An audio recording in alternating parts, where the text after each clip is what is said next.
नमः शिवाय। भस्मासुर एक असुर जो बाकी राक्षसों से थोड़ा अलग था।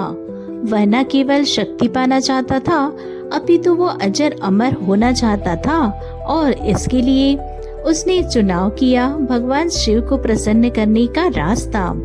उसने वर्षों कठोर तपस्या की। आखिरकार देवों के देव महादेव प्रसन्न हुए और उन्होंने भस्मासुर को वर मांगने को कहा।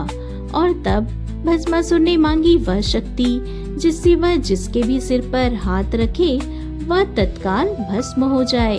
भगवान शिव अपने वचन से बंधे थे। वह वचन से बंधे ना भी होते तो भी वरदान अवश्य देते, तभी तो उनको भोलेनाथ कहा जाता है।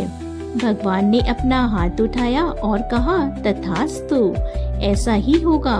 अब से तुम जिसके भी सिर पर अपना हाथ रख दोगे वह तत्क्षण भस्म हो जाएगा। शक्ति पाते ही भस्मासुर ने भगवान शिव के चरणों में अपना शीश झुकाया और उनकी जय जयकार करने लगा। वह महादेव की जय जयकार तो कर रहा था, किंतु उसके मन में कुछ और ही चल रहा था कि घनघोर आसुरी था। वरदान पाते ही भस्मासुर अजर अमर हो गया। अब वो कुछ ऐसा करना चाहता था जो ना तो उससे पहले किसी ने सोचा था और ना ही कोई करने का साहस कर सकता था। भस्मासुर अब स्वयं शिव को ही भस्म करना चाहता था, किंतु क्यों? क्योंकि उसे लगता था कि इस ब्रह्मांड में अगर कोई उसका अंत कर सकता है तो वह केवल भगवान शिव है, और जब शिव ही नहीं रहेंगे तो उसे कौन रोकेगा? तो वह सचमुच अजर अमर हो जाएगा। यह सोचकर भस्मासुर दहाड़ मारकर हंसा और शिव से बोला, क्षमा करें प्रभु, किंतु आपकी दी हुई शक्ति का प्रथम प्रयोग यदि आप पर ही हो तो क्या यह अनुचित होगा? यह कहकर उसने अपने दोनों हाथ उठाए और शिव की ओर झपट पड़ा। भगवान शिव मुस्कुराए, जैसे कि वह यह सब पहले से जानते हो, किंतु माया रच रहे हो। अब भगवान शिव थे आगे आगे और दुष्ट दुर्बुद्धि भस्मासुर पीछे पीछे।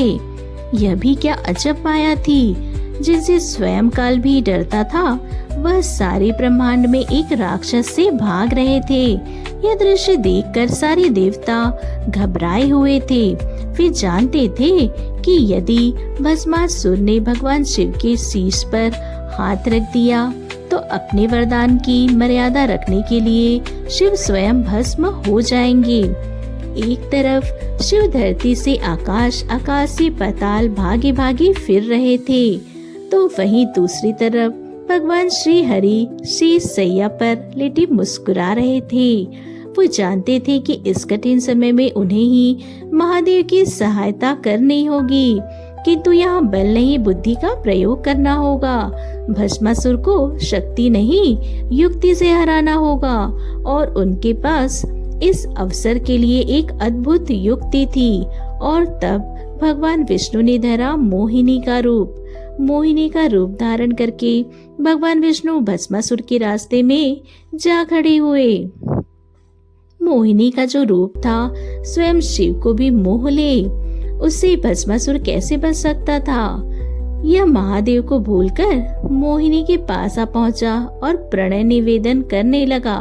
भस्मासुर बोला, हे सुंदरी, मैं हूँ देवों का भी देव, असुरों का भी असुर, असुर राज भस्मासुर।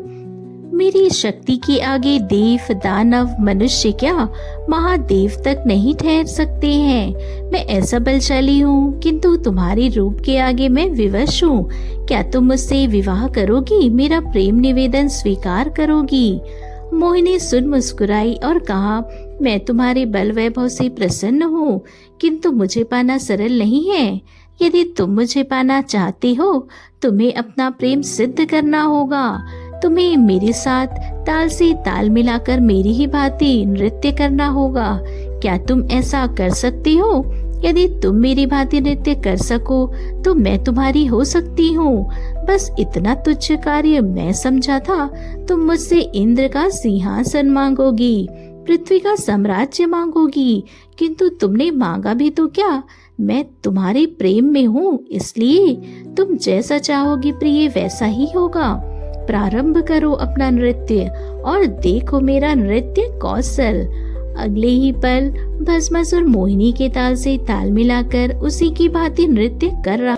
मोहिनी के साथ नाचते हुए वह भूल गया था कि वह कौन है, उसका उद्देश्य क्या है। वह तो बस मोहिनी की मोहजाल में फंसा हुआ उसी की बातें थिरक रहा था। इसी बीच जब भस्मासुर नृत्य में खो गया, मोहिनी ने धीरे से अपना हाथ अपने सिर पर रखा।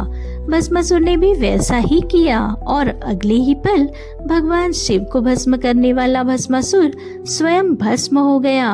भस्मासुर के भस्म होने के बाद भगवान विष्णु अपने स्वरूप में वापस आ गए और शिव से बोले, लो मांग लो, वरदान तो मांग लेते हैं, किंतु यह नहीं सोचते कि जब वरदान का दुरुपयोग होता है तो यह अभिशाप बन जाता है। यह कहकर वह अंतर्ध्यान हो गए। शिव भी कैलाश लौट गए। ओम नमः शिवाय।